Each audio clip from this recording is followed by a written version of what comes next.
Hey there, fellow night owls. Before we begin tonight's story, I want to thank you for joining me on this journey into the shadows. If you've been enjoying these tales that linger in your mind long after the lights go out, please hit that subscribe button. Every like and comment helps this channel grow, and I read every single one. Now, get comfortable, dim your lights, and prepare to drift into a different kind of darkness. The story you're about to hear might feel familiar. That whisper you sometimes catch when you're alone. The feeling that something's watching when you check your rearview mirror at night. The sudden chill when you're sure you're the only one home. These are the quiet horrors that don't scream. They whisper. And sometimes, the thoughts in our own heads can be the most terrifying monsters of all. Now, our story begins. I first noticed the thought on a Tuesday. Nothing special about that Tuesday, just another day at my marketing job in downtown Portland. Rain tapping against the windows of our office building. The smell of someone's leftover pizza being reheated in the break room microwave. Normal stuff. I was walking to my car in the parking garage when it happened. A simple thought. What if I just stepped off the edge? Just like that, clear as day. I was on the third floor of the parking structure, passing by one of those waist-high concrete barriers that separate you from a 30-foot drop to the street below. The thought wasn't emotional, not a cry for help or anything dramatic, just curious, detached, like someone else had whispered it directly into my brain. I shook it off. Everyone has weird thoughts sometimes, right? Intrusive thoughts, they call them. Perfectly normal. I got in my car, drove home to my apartment in the suburbs, made pasta for dinner, watched some mindless reality show and forgot all about it. Until the next morning.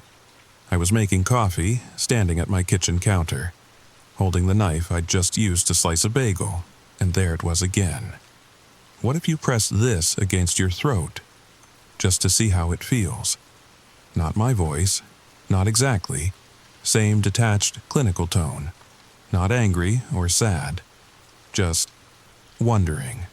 I set the knife down carefully, laughed at myself even though my hands were shaking a little. Stress, probably. Work had been intense lately with the new campaign launch. I needed more sleep, that's all.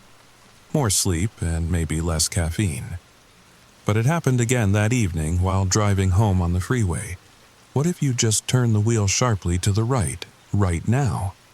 I gripped the steering wheel tighter, turned the radio up louder, called my mom just to hear another human voice.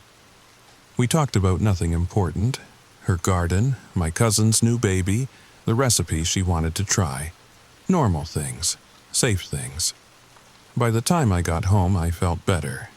That night, I slept with the television on, the gentle murmur of a cooking show, the soft blue light filling my bedroom. It helped. I didn't want silence, didn't want darkness, didn't want to be alone with my thoughts. The next day was better. The thoughts were still there, but fainter, more distant. Like someone calling from another room, I could almost ignore them. Almost. After work, I met my friend Amber at our favorite coffee shop downtown. Exposed brick walls. Edison bulbs hanging from the ceiling. The rich smell of espresso and cinnamon. "You look tired," she said, stirring her latte. A delicate leaf pattern floated on the surface. Not sleeping great, I admitted. I wanted to tell her about the thoughts, but couldn't find the right words. How do you explain that your own mind feels like it's being infiltrated? That your thoughts don't seem like your own? Work stress. Something like that. We talked about other things, her new apartment, the guy she'd been dating, the concert we had tickets for next month. Normal life continuing all around me while this strange thing was happening inside my head. As I walked back to my car later, I passed a man sitting on the sidewalk talking to himself, wild-eyed, gesturing at nothing. In Portland, this wasn't an unusual sight, but I found myself wondering, was this how it started for him? Strange thoughts that weren't quite his own? A voice that eventually became so loud he had to answer it out loud? I shivered and walked faster. That night, the thoughts were waiting for me when I got home. What if you took all those pills in your medicine cabinet? All at once? What if you left the gas on? What if you never woke up? I turned all the lights on in my apartment, every single one. Called my sister and talked for an hour about nothing. Turned the TV up loud. Anything to drown out the whispers in my head. When I finally fell asleep around 3 a.m., I dreamed of a dark shape sitting on my chest. Not moving, not speaking, just watching, waiting. I woke up gasping, the sheets twisted around my legs, sweat cooling on my skin. Dawn was breaking. Pale light seeping around the edges of my curtains. I called in sick to work, spent the day researching. Intrusive thoughts, sudden onset anxiety, hearing voices. WebMD was a rabbit hole of terrifying possibilities. Brain tumors, schizophrenia, psychosis, or just plain old anxiety disorder. No way to know which one was mine. I made an appointment with my doctor for the following week, the earliest they could get me in, 7 days away. It felt like an eternity. The thoughts were my constant companions now. What if you put your hand in the garbage disposal? What if you walked into traffic? What if you just disappeared? But there was something else happening too. The thoughts were evolving, changing. No longer just about harm, now they had questions. Why do you deserve to be here? Who would notice if you were gone?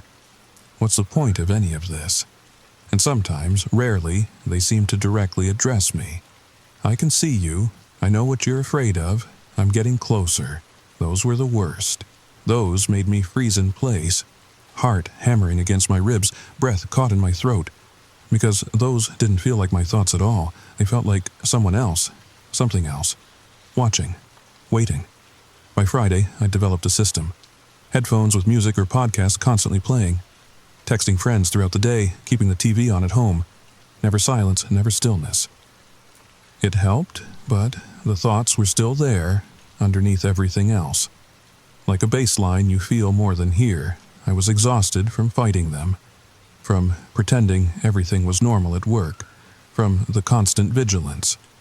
That night, I finally broke down and called my mother. "Something's wrong with me, Mom," I said, voice cracking. "I keep having these thoughts, these horrible thoughts, and they don't feel like mine." Silence on the line for a moment. Then, carefully, "What kind of thoughts, sweetheart?" I couldn't tell her, couldn't say the words out loud. Scary ones, about hurting myself, but I don't want to. It's like someone else is putting them in my head. Another pause. I could hear her breathing. Could picture her sitting at her kitchen table, the one with the blue-checked tablecloth, twisting the phone cord around her finger like she always did when she was worried. "Have you been sleeping?" she finally asked. "Not much." "Eating?" "Not really." "Oh, honey." Her voice was soft, concerned. "Remember when you were little? After your dad left, you started having those nightmares." I did remember. I was 8. My father had moved out suddenly. No explanation I could understand. Just empty drawers and a hollow space at the dinner table. The nightmares came every night. A dark shape, watching me, waiting. I'd wake up screaming. "You told me they weren't dreams," my mother continued. "You said something was following you. Remember what Dr. Michaels said?" Dr. Michaels, the child psychologist with the colorful office, toys everywhere. A sand table where I would build worlds and then destroy them. He said it was anxiety, I remembered. That my brain was trying to process something scary by making it into something I could see and understand. Exactly. Relief in her voice now. "Maybe that's what's happening now. You've been under so much pressure lately." Had I? Work was busy, but not unusually so. My life was stable. Boring, even. No recent trauma, no major changes. "Maybe," I said, not believing it. "Come stay with me this weekend," she suggested. Get out of the city, we'll go to that breakfast place you love, watch old movies. You just need a break. So, that's what I did. Packed a bag, drove the 2 hours to my childhood home in Bend. The landscape changing from urban to suburban to the high desert beauty of Central Oregon. Juniper trees and sagebrush. The distant profile of the Cascade Mountains on the horizon. The thoughts followed me, but they were quieter here, as if they were having trouble keeping up. Mom's house was just as I remembered. The porch swing where I'd spent countless summer evenings reading. The wind chimes my sister had made in art class 15 years ago. The smell of cinnamon and vanilla that seemed permanently embedded in the walls. That night, for the first time in days, I slept. Really slept. No dreams. No dark shapes. Just blessed emptiness. I woke to sunlight streaming through the guest room window. The smell of coffee and bacon. For a moment, everything felt normal again. The thoughts were still there, but distant. Like storm clouds on the horizon rather than directly overhead. We had breakfast at the little diner downtown. Blueberry pancakes stacked high. Crispy bacon. Strong coffee in heavy ceramic mugs. Mom chatted about the neighbors, her book club, the community garden she'd helped start. Normal things. Safe things. You look better today, she said, studying my face across the table. I feel better. And I did. Maybe she was right. Maybe it was just anxiety, stress, my brain playing tricks on itself.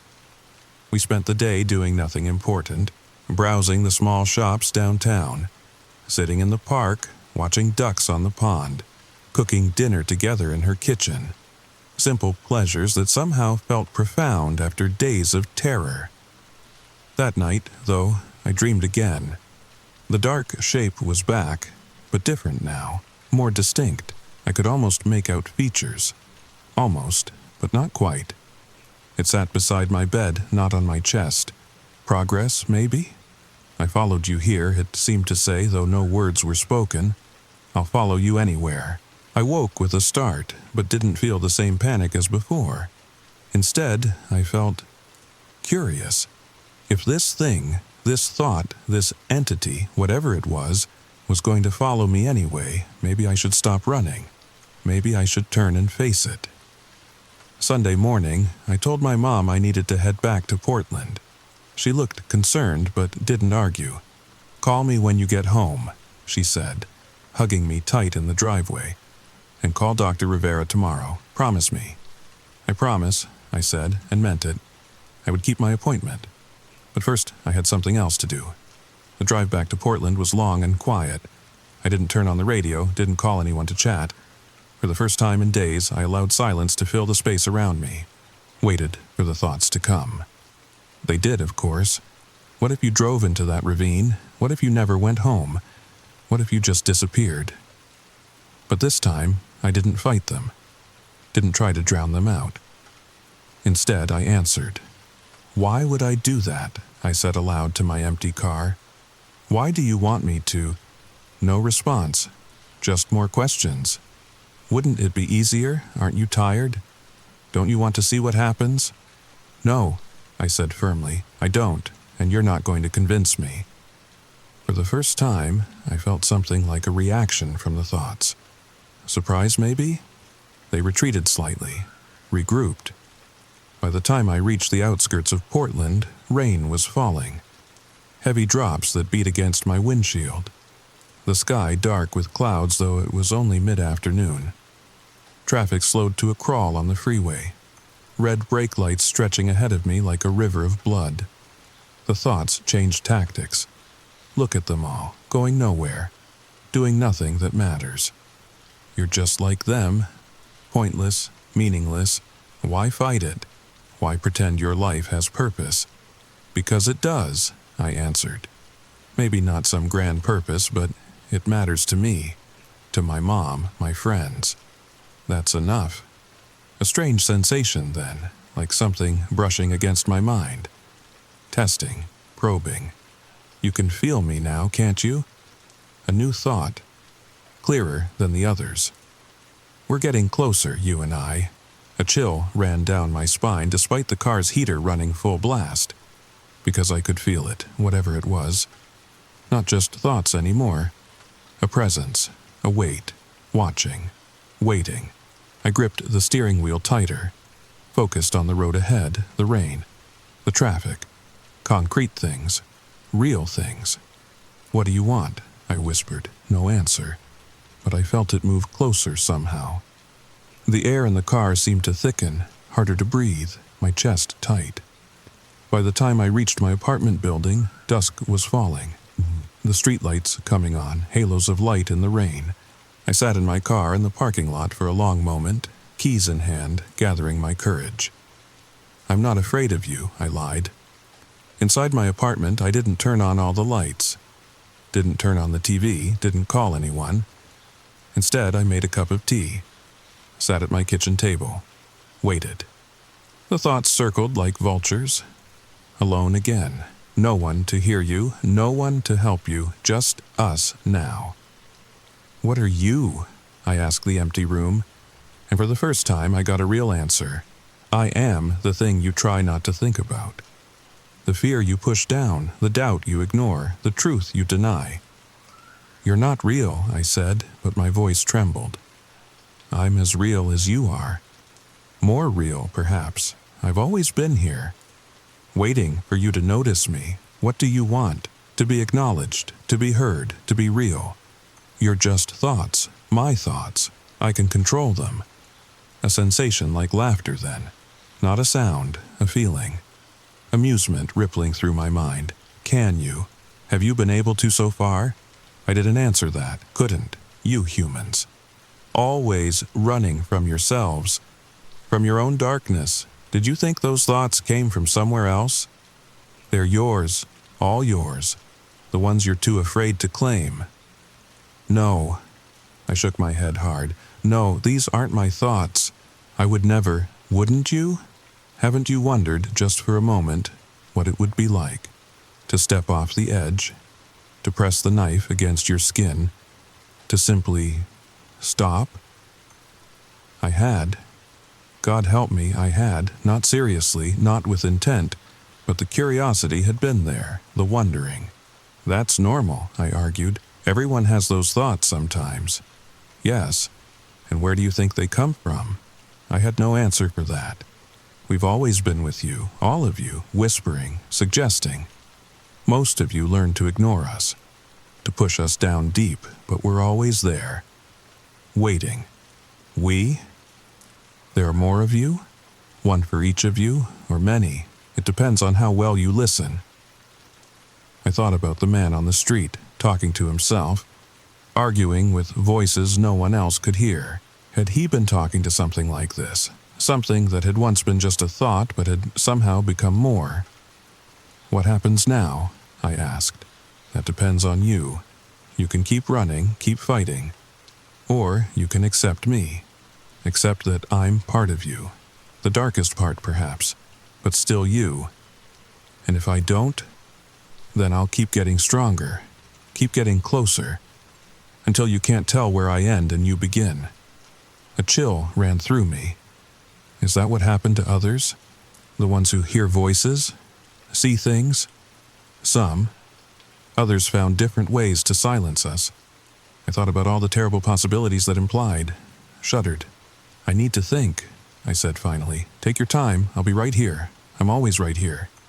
I slept poorly that night, dreamed of the dark shape again, but this time it had a face, my face, watching me with eyes that weren't quite human, smiling with a mouth that was a little too wide.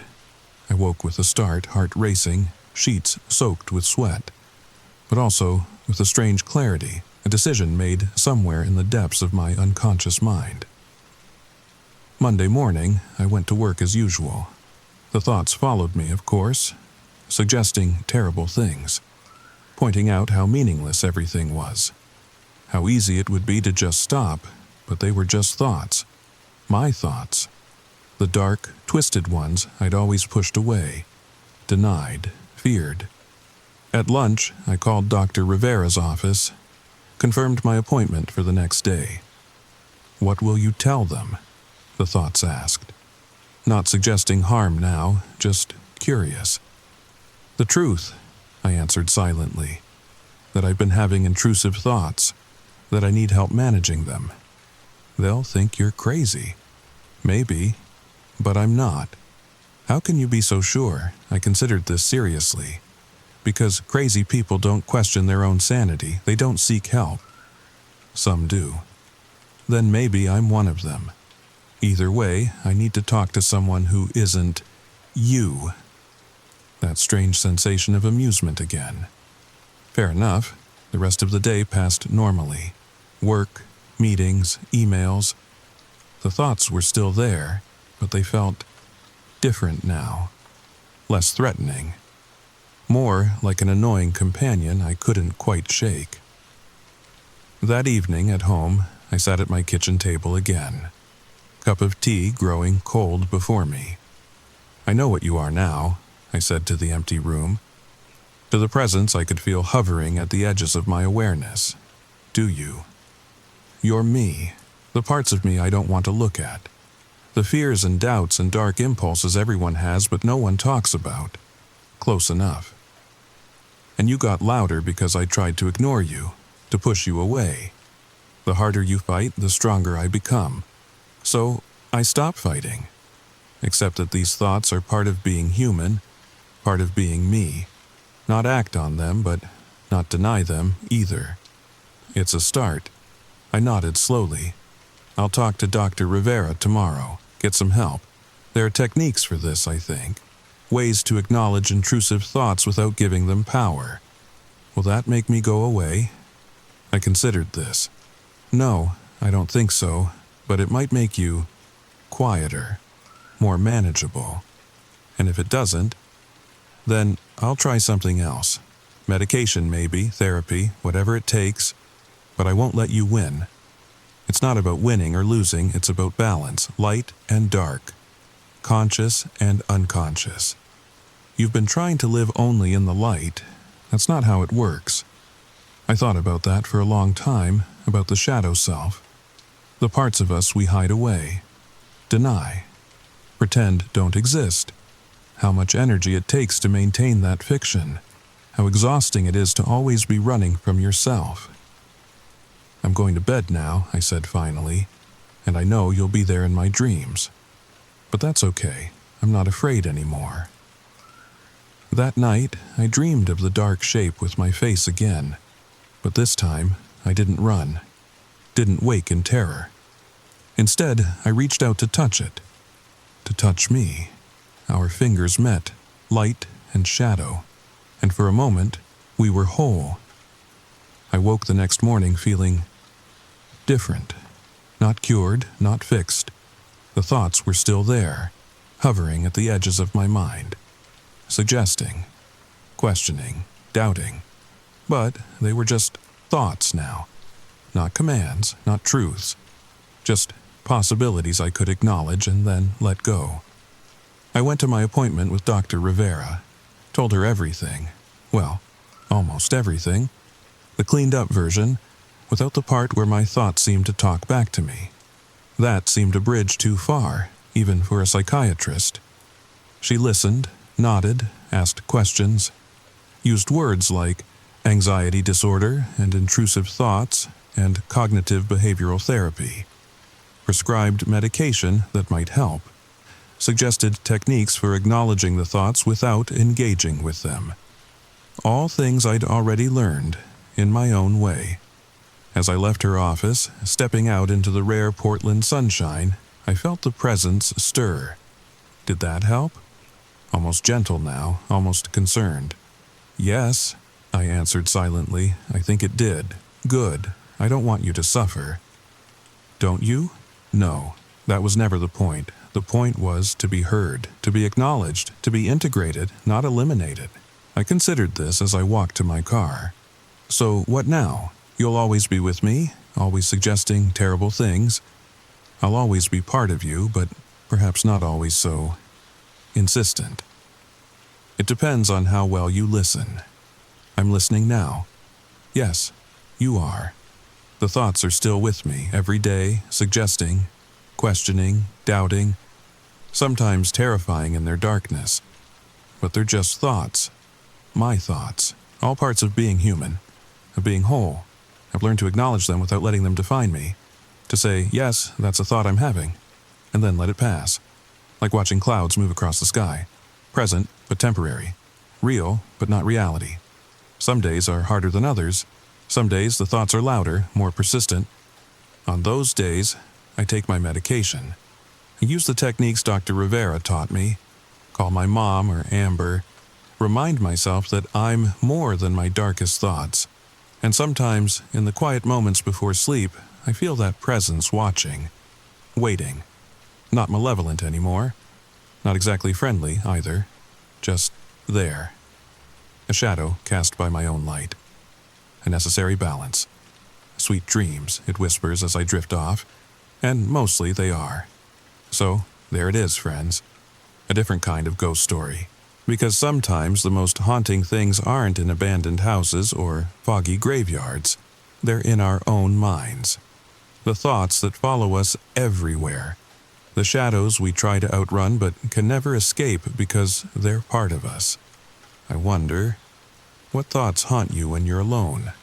What whispers do you hear in the quiet moments? What parts of yourself have you been running from? If you enjoyed tonight's story, please hit that like button and subscribe for more tales that linger in the shadows of your mind. Share this with someone who might need to hear that their own haunting thoughts don't define them. And leave a comment below about what thoughts keep you up at night. Sometimes naming our fears is the first step to facing them. Until next time, remember, not all monsters wear fangs and claws. Sometimes they wear your face, speak with your voice, and know exactly what you're afraid of. But that doesn't mean you have to let them win. Sleep well, or try to, anyway. I'll be back next week with another story to keep you company in the dark. Story number 2. The Haunted House, with no escape.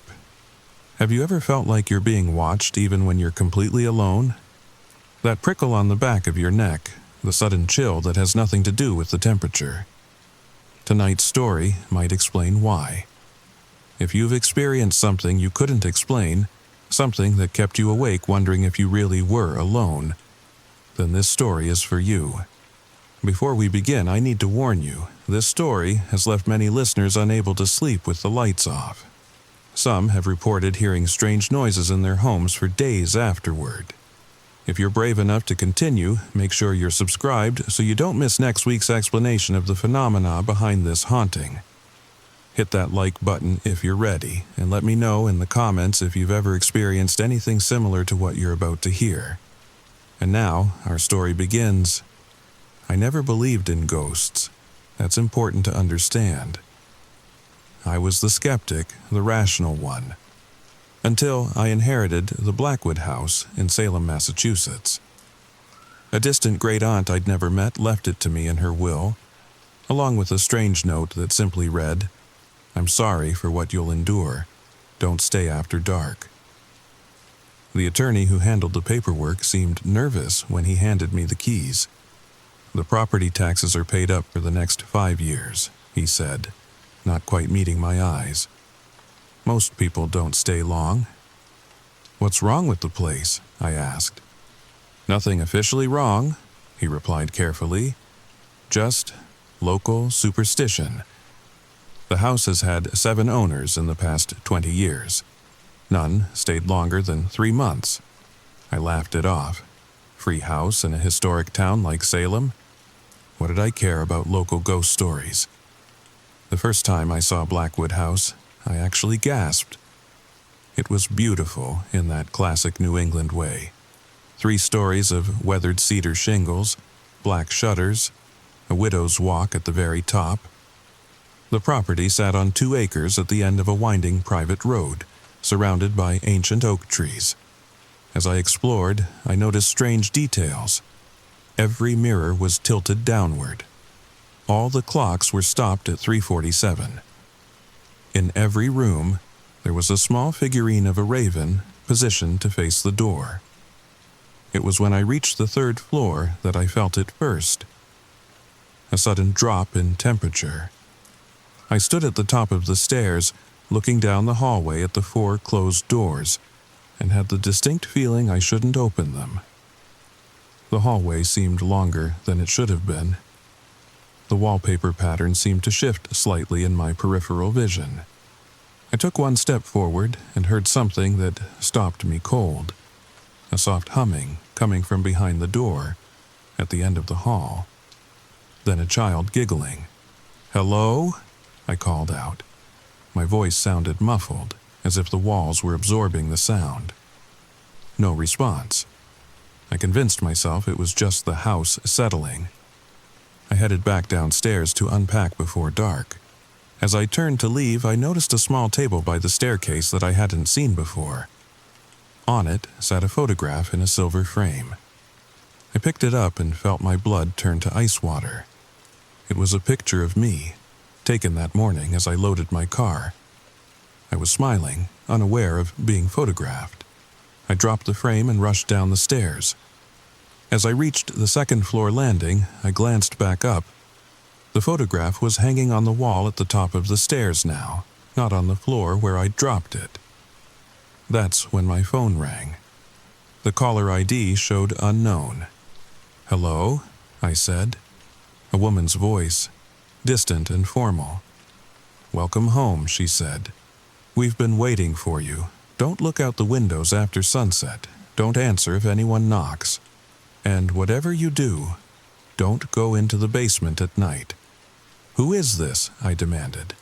"The house knows you now," the voice continued. "It's too late to leave today. You'll have to wait until morning. Stay in one room tonight. Don't wander." They get confused in the dark. The call ended. I tried to redial but got an error message saying the number didn't exist. Night fell quickly. The house creaked and settled around me. I tried to work on my laptop, but every website I visited seemed to load with slight alterations. News headlines were about events I'd never heard of. Photos of friends on social media showed them in places they'd never been. I decided to go to bed early. As I reached to turn off the bedside lamp, I noticed something on the nightstand that hadn't been there before. A small leather-bound book. It was a diary, the pages yellowed with age. The first entry was dated October 17th, 1947. The handwriting was similar to my own. Too similar. The final entry was from November 3rd. The handwriting was shaky, desperate. "They're in the walls now. They watch me sleep. The house won't let me leave. I should have never gone into the basement. If anyone finds this, burn this house down. It's the only way to end it." I dropped the diary. It fell open to a photograph stuck between the pages. A group of people standing in front of Blackwood House, dated 1920. As I looked closer, one of the figures looked exactly like me. Something scratched at my bedroom door. 3 soft, deliberate taps. Then the doorknob began to turn. I lunged across the room and pressed my weight against the door. The knob stopped turning. I fumbled with the lock, my fingers clumsy with fear. Silence followed. Then a child's voice, directly on the other side of the door. "Why won't you play with us?" A girl's voice. Sweet, but somehow wrong. "Everyone plays eventually." "This isn't real," I whispered to myself. "It's very real," the voice replied. "We're as real as you are. Maybe more real now." The temperature in the room plummeted. I could see my breath fogging in front of me. The lights went out completely. I fumbled for my phone and turned on the flashlight. The beam illuminated the foot of my bed, where a small puddle of water was forming on the hardwood floor. From the center of the puddle, something began to rise. The shape rising from the water was human-like but wrong. It appeared to be wearing what might have once been a child's dress, now rotted and dripping. But where a face should have been, there was only a swirl of darkness, like ink in water. "You have her eyes," the thing said. She promised we could have them eventually. All the others gave them up. Will you? A scratching sound drew my attention to the ceiling. Something was moving above me. Heavy, purposeful movements. That's Father, the child thing said, its voice tinged with fear. He's hungry again. He's always hungry after a new one arrives. My phone died suddenly, plunging the room into complete darkness. I felt something cold and wet touch my hand. I screamed then, a primal sound that tore from my throat. The thing giggled. Shh, it warned. He'll hear you. He always hears the screamers first. The pacing above stopped abruptly. Dust sifted down from the ceiling. Then silence. Too late, the child thing whispered. He's coming. I can't help you now. I needed light. I scrambled across the bed toward the nightstand. My fingers closed around a glass hurricane lamp I hadn't noticed before. Matches lay beside it. With shaking hands, I struck one and lit the lamp. The room was empty.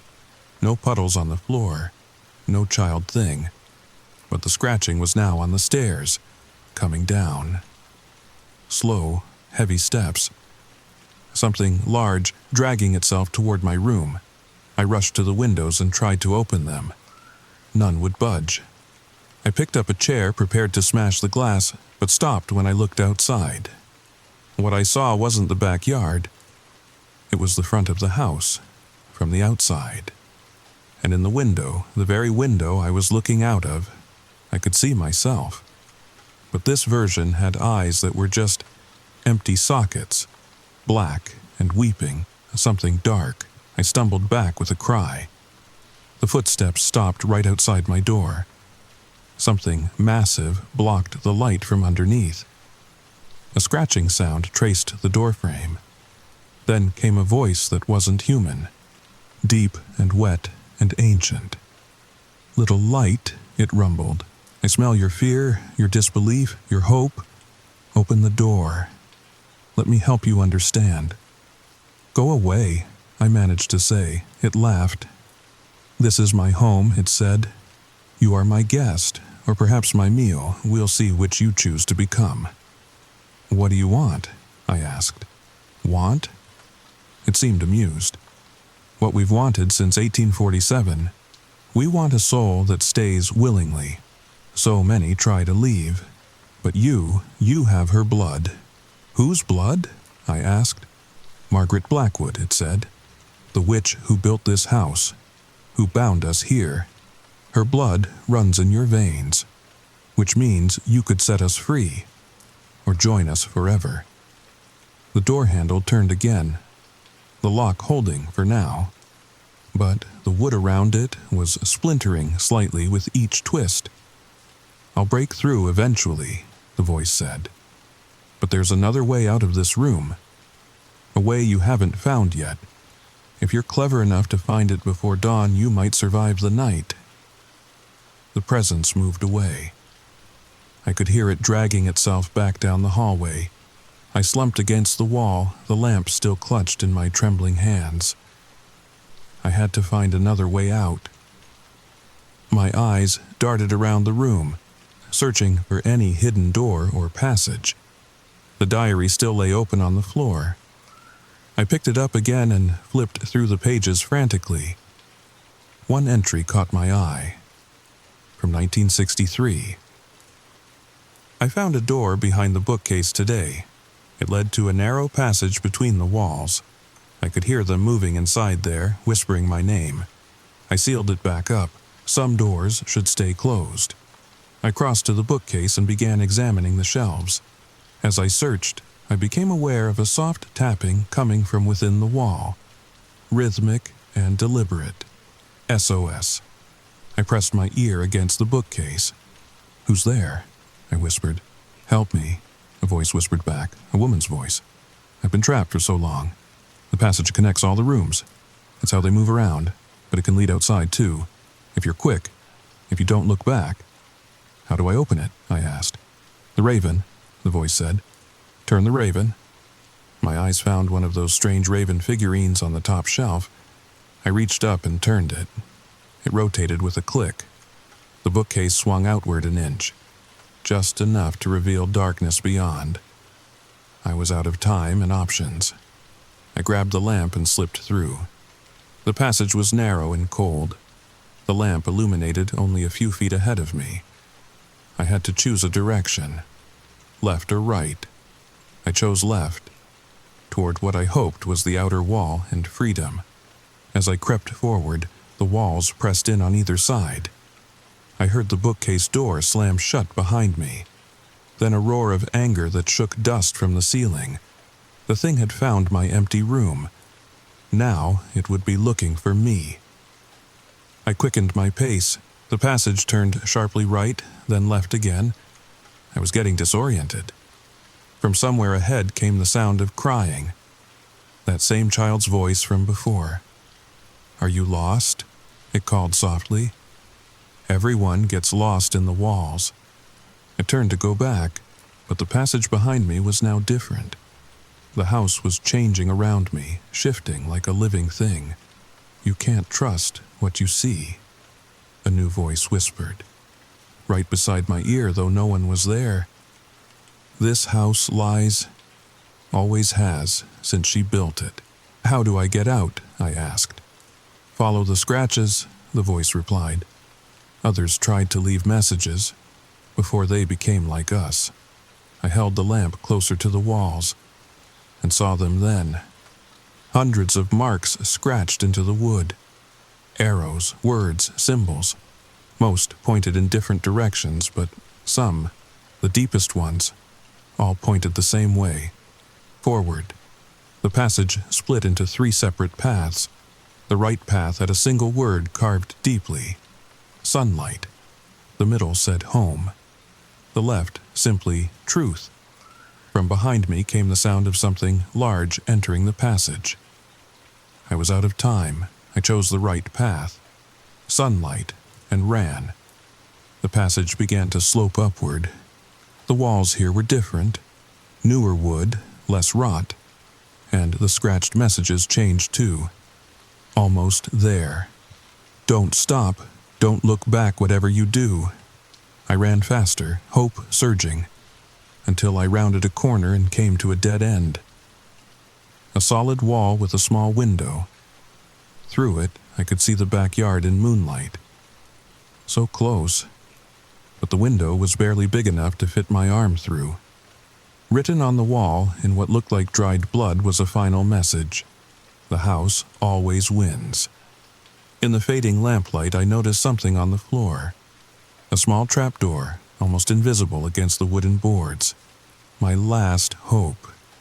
The lamp went out, plunging me into complete darkness. From behind came a wet, sliding sound, almost upon me now. I had no choice. I lowered myself into the hole, clinging to the edge. I couldn't see how deep it was. I let go and fell. I landed on soft, damp earth, pain shooting through my ankle. The trapdoor slammed shut with a finality that echoed in my bones. I was in absolute darkness.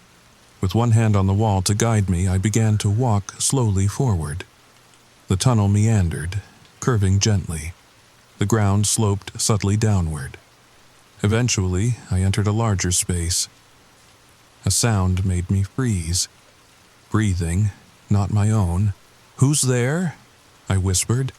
"You shouldn't have come this way," a woman's voice answered, the same one from inside the walls. "This is deeper than anyone has gone before. This is where it all began." "What began?" I asked. "Margaret's folly," the voice replied, now moving around me. "She dug too deep, looking for power in the wrong places. Opened a door that should have stayed closed, and when she realized her mistake, she built the house to contain it, to hide it, to feed it." "Are you dead?" I forced myself to ask. "What is death but a transition?" "We're something in between. I've been here since 1973. I was Margaret's great-great-granddaughter, just like you're her great-great-great-great-granddaughter." My blood ran cold. "How do you know that?" Blood calls to blood.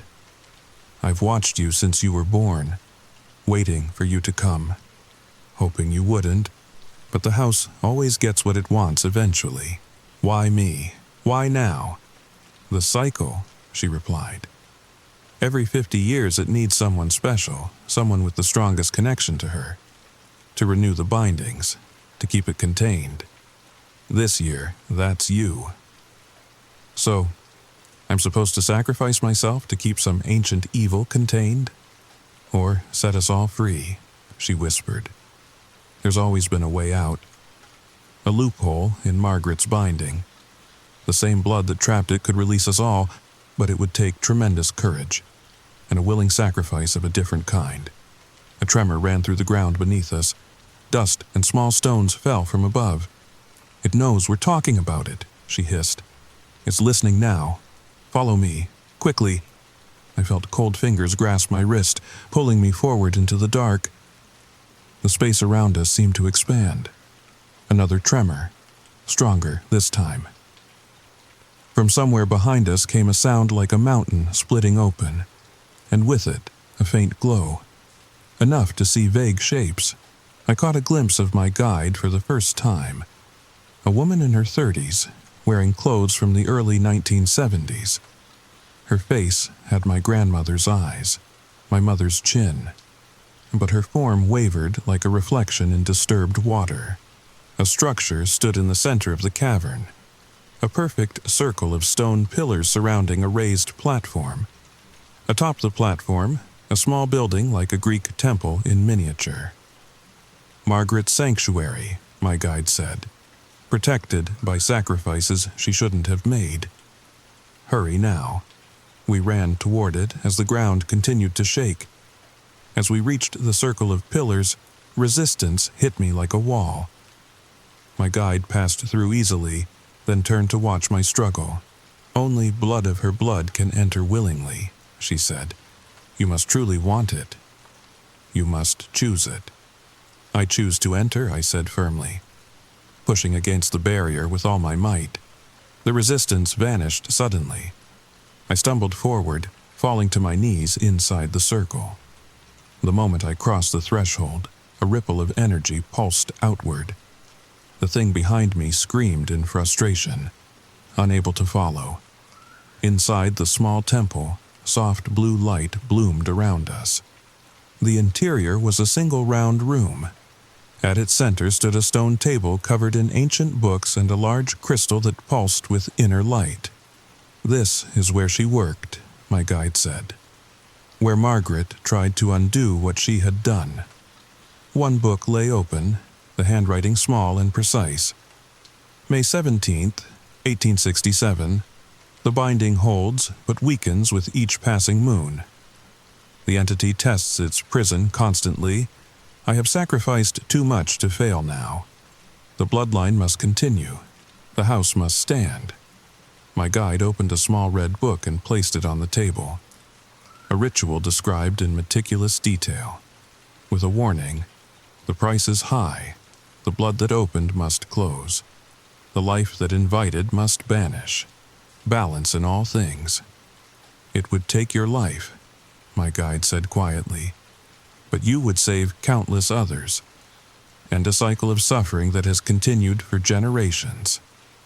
There has to be another way, I said. There's always another way. A new voice spoke from the entrance, deep and resonant. A man stood there, tall and gaunt, dressed in century-old clothes. His face bore the same family resemblance as my guide. Richard, my guide gasped. You can't be here. You're part of it now. Richard smiled sadly. Not quite, sister. I found a third path. I became its keeper instead. Its jailer. For almost 80 years I've held it at bay. But I grow weary. The time has come for someone new to take my place. He looked at me directly. You don't have to die, but you would have to stay, to become what I am, the warden of this prison, neither living nor dead, bound to the house but not consumed by what lies beneath. My guide stepped forward angrily. Don't listen to him. The ritual is the only sure way to end this forever. Richard shook his head. The ritual might fail. And then what? Total freedom for what lies below. You must choose, Richard said. Quickly, sacrifice, wardenship, or acceptance. Join it willingly. The crystal pulsed brighter. As I looked into its depths, I saw flashes of visions. The house through different eras, different owners coming and going. The presence beneath, growing, waiting. And then I saw Margaret herself, standing in this very room, tears streaming down her face as she bound her own bloodline to an eternal duty, to protect the world beyond. The sanctuary shook violently. The barrier was failing. I made my decision. I won't sacrifice myself, I said firmly, and I won't join whatever that thing is, but I will become its keeper. You can't, my guide pleaded. You don't know what it means. Decades, centuries perhaps. Alone in this house, never aging, never truly living, never dying. It's my choice, I said, my responsibility. Our family created this problem. I won't end it by dying. I'll find a better solution over time. Richard led me to the crystal. Place your hands on it. It contains Margaret's essence, her knowledge, her power. I placed my palms on the crystal's surface. The moment my skin made contact, fire shot up my arms, energy flowing into me, ancient knowledge flooding my mind, the house's blueprint appearing as a living organism, and with it, the knowledge of how to control it. Now, connect to the house, Richard instructed. Feel its structures, make them yours. I closed my eyes and sent my consciousness outward. As I did, I felt the entity's grip loosen. The house was becoming mine. The entity will retreat to the lowest level, Richard continued. You can't destroy it, but you can contain it. With a final surge of will, I completed the connection. The house and I were one now. The shaking stopped suddenly. The entity's rage subsided to a low, constant pressure, contained once more. It's done, Richard said, looking suddenly much older, more transparent. My watch is ended. Yours begins.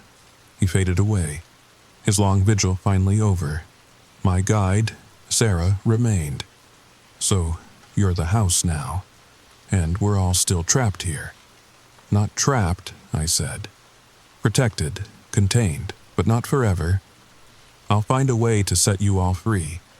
Not through sacrifice, but through understanding. I have time now. Time to learn. Time to find a better answer. Dawn was breaking as I emerged from the basement. The house felt different under my touch. Responsive, almost alive. Doors opened before I reached for them. Lights brightened or dimmed with my thoughts. And most importantly, the wrongness had receded. Pushed back to the deepest levels where it belonged. 1 year later, Sarah appeared with unusual urgency.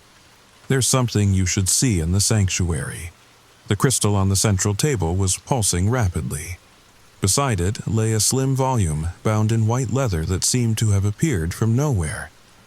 It lay open to a page covered in writing that shifted and changed as I watched. I think it's Margaret, Sarah whispered. I think she's found a way to communicate. I read the following script. To the keeper who finds these words, I have searched the spaces between for so long, looking for the answer I couldn't find in life. The binding was necessary but flawed. It need not be eternal. The entity can be returned to its own reality without destruction, without sacrifice, without eternal guardianship. The way requires 3 things: the crystal's full power, the willing participation of those trapped between, and a door opened from both sides simultaneously. The writing detailed a ritual that would draw the entity back to its own realm while allowing the trapped souls to move on to their proper rest. If we succeed, I said slowly, what happens to the house? To me?